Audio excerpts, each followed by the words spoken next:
how that feels like to be alone? What are some of the emotions? Some of the emotions that I felt being alone was vulnerable for one. I felt lost. I kind of felt like I didn't have anywhere to turn to. I felt like I was, gonna drown. It gets scary, and sometimes you feel like you just want to cry.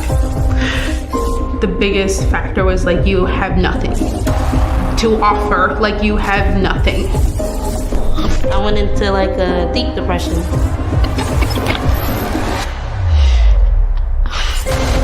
You get depressed, your thoughts start going towards the wrong direction. It's not a place that anybody wants to be, because you know that you're doing something wrong.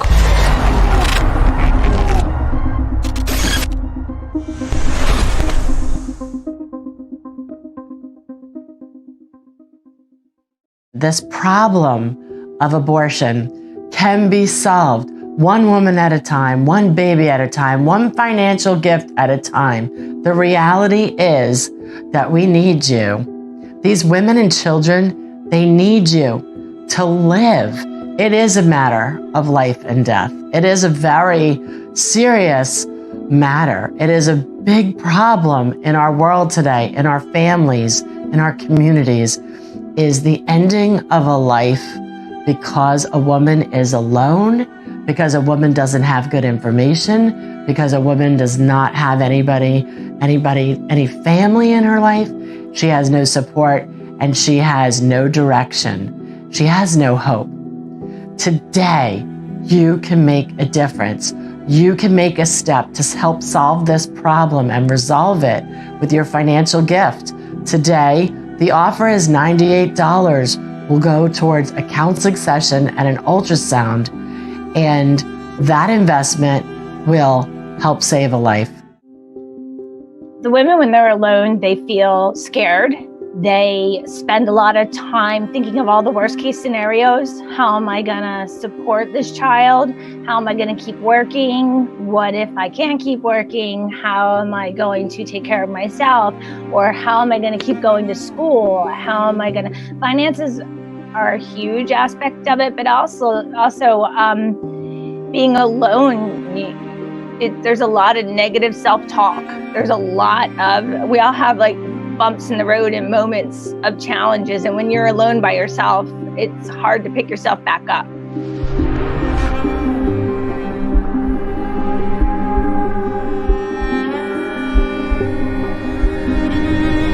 I'm blown away by how alone that they feel. In reality, none of us are ever alone, but these women truly feel like they are completely isolated.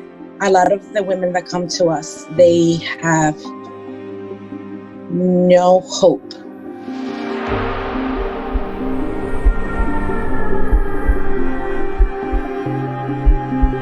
They don't believe in themselves. Then to be thrown into a circumstance that they're not prepared for, they don't feel that they're going to be able to manage it successfully. They don't feel that they're going to be able to get through. To be face to face with someone who is either considering abortion or who has gone through the traumatic experience of abortion, or knows someone who has or is being pressured into it, you come face to face with such pain and such brokenness. I feel kind of guilty that abortion even crossed my mind. I mean, that guilt gonna be running in your mind that you had a child and you just got rid of it like that. My one goal was to just get the abortion and just erase it out of my life. I would never would have thought about it again. I wanted to terminate my pregnancy because I didn't want my daughter to grow up without her dad. I didn't have that support from not only family, but I don't really have that many friends either. My mom, my sisters, they was encouraging me to get an abortion. I didn't have my family behind me. He just told me, if you keep this baby, you're on your own. I was not working, I couldn't afford to pay my bills, and the father was not working too. I was living off welfare. The money I was receiving from them, it wasn't enough. How would I be able to take care of the child? Who would help me? I didn't know whether I was ready to have a baby. Never took any pictures while I'm pregnant with him. And I was like, I can't bring another baby in this war that I can't take care of. So right there, my mind went to abortion.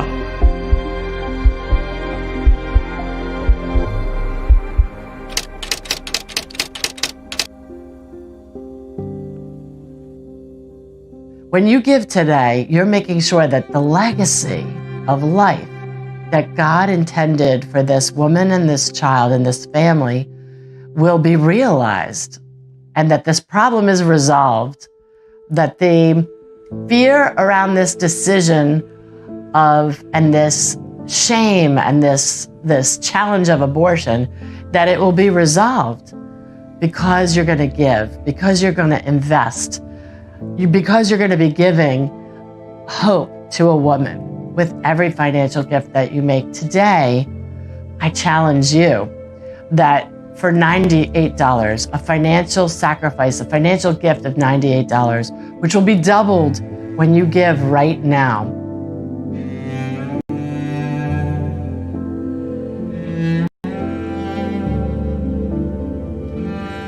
The biggest issue when it comes to women seeking an abortion is just the utter lack of information at actual abortion clinics. Women sign an informed consent form, but are they actually understanding what's going to be happening to their bodies?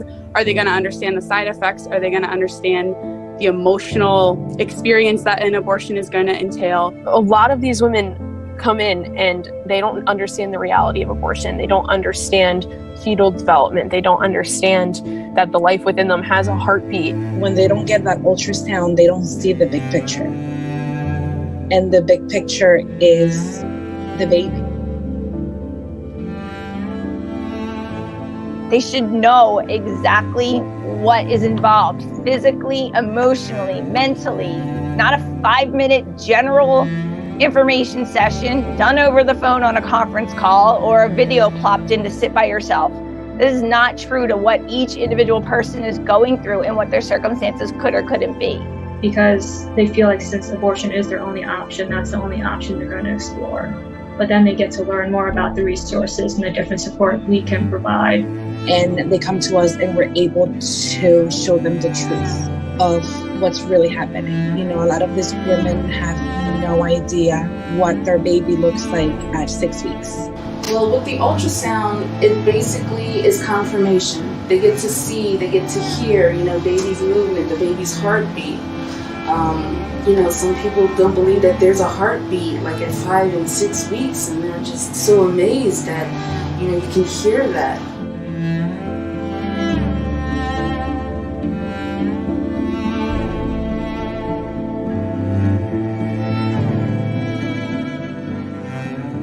There's always a choice. There's always a better choice. Another client who is probably my most memorable so far, I'll call her Lisa. She is a mother of many children and ended up pregnant, and she came to our center and she was seeking an abortion, and there was like no change in this woman's mind. And when Lisa came in and we sat down with her, I tend to always ask the question of like what brings you in, and she just started talking, and she just the narrative or the words she was choosing of, you know, I just can't have this baby right now. Like I just can't. Like I can't do this, and I don't want to carry this pregnancy to term. Like I don't have the money. I don't have this, that.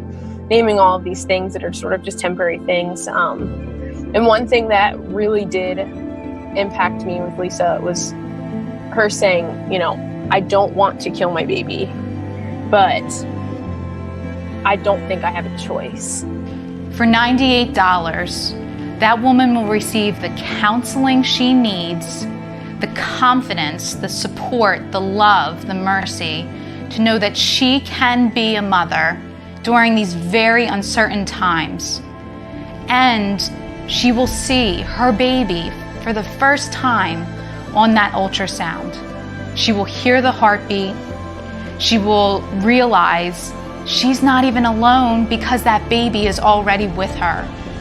$98 gives her all of that information.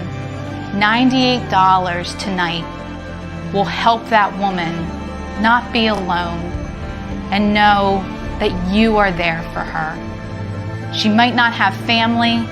She might not have a mother. She might not have a boyfriend or a husband, but she has you, and she can be the mother that God is calling her to be.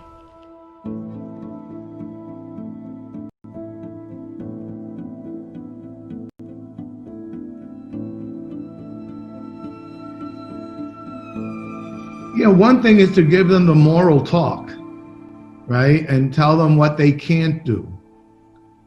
But it's also about helping them see what they can do. And then to walk with them in what they can do. And to give them the assurance, and that's mercy, right? Give them the assurance that not only am I going to show you what you can do, I'm going to help you to arrive at that. And that's what Legacy of Life does, by connecting them with resources and families and agencies and support systems so that that child could have a chance. We had a client who was a struggling single mom. She considered terminating the first pregnancy, came back to us with the second pregnancy, going to school, father trying to support as best as he could. They're not together. She's living on her own, doing the best she can, trying to get these classes under her belt so she can get a career going, and really, really, really struggling. And just so depressed and so anxiety ridden and not sure what to do with this pregnancy. And she's telling me her story, and I'm just in awe. And I say to her, I'm like, my gosh, you must be so proud of yourself. And she just stared at me, and she goes, why? And I'm like, you have a 2-year-old at home. You're working a full-time job. You're going to classes at night. Like, you're doing everything you can. Like, that's amazing. She's like a straight A student. And I was like, that is incredible. I'm like, that's amazing what you're doing. And she started to cry, and she said, I have never in my lifetime heard be proud of yourself or I'm proud of you. And I never thought of it that way. She said she looked at her situation like she was a loser because she was the single mom living in low-income housing and she didn't have a degree yet. And like, she looked at it totally the opposite from what I saw it. And to her, she kept saying, I felt like a loser my whole life. I feel like such a loser. There's nothing worse than not having options and feeling that there's only one thing, right? And sometimes the women that you work with and encounter you and you encounter them find themselves in a situation that they didn't want to be in or imagine that they would be in, and they think that there's only one way out. And you show them that no, there actually is other ways that are more life-giving, that are more hopeful. That in and of itself is hope. Hope. It's just the hope of a better life, of if they're in some kind of bad situation, it's the hope of getting out of that situation and being happy and living a happy and fulfilled life. And if you're in a bad relationship, you can get out of that. There's hope. If you don't have a job, there's hope. If you are depressed, there's hope. I think that we live in a very hopeless world at times, especially right now. And it's just so crucial to be that reminder to anyone, but especially a woman with another life inside her.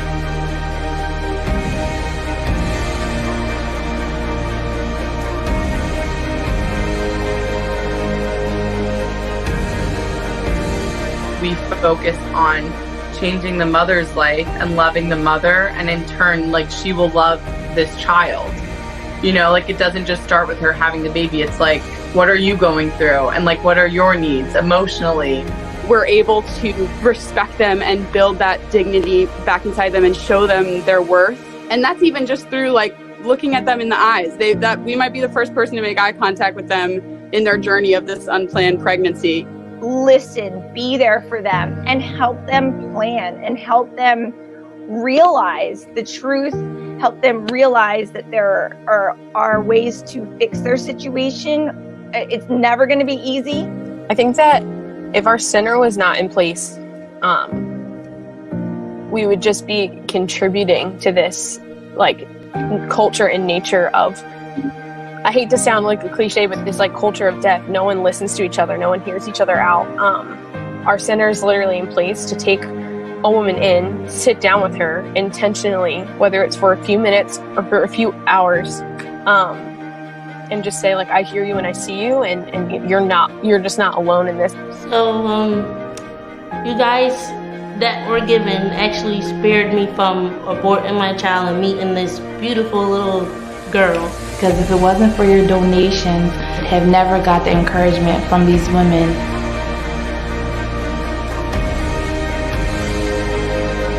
I just wanted to take a moment as an investor and a donor to the Legacy of Life Foundation to say thank you.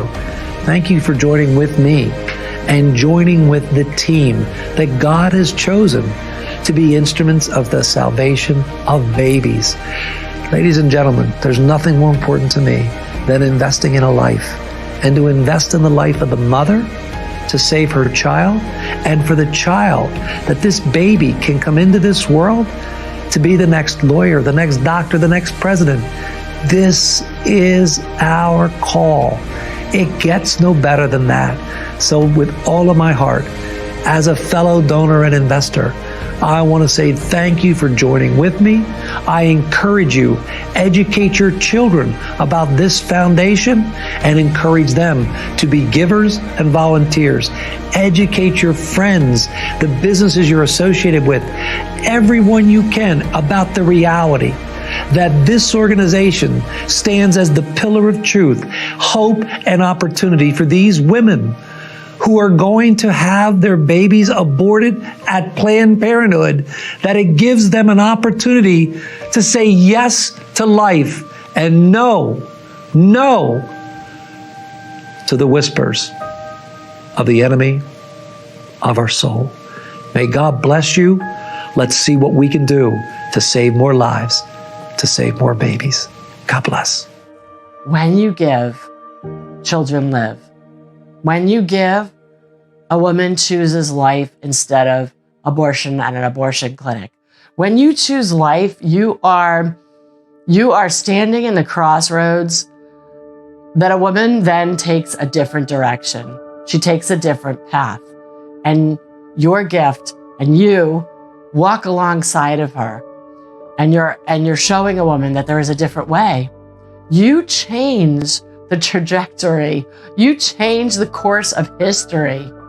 For a child that God planted in the womb of its mother, you change the direction of the life that child was going to have, because that child was going to die, is going to die if it wasn't for you. If it isn't for you, that child will end up in the road to death. But because of you today, right now, and today, when you give $98 or more, if you can give more, it will be doubled even more. You are giving the direction to a woman towards the good, towards life, towards hope, towards joy, towards a love that she never knew was possible because of you. That's the kind of difference you can make. That's what you can do right now.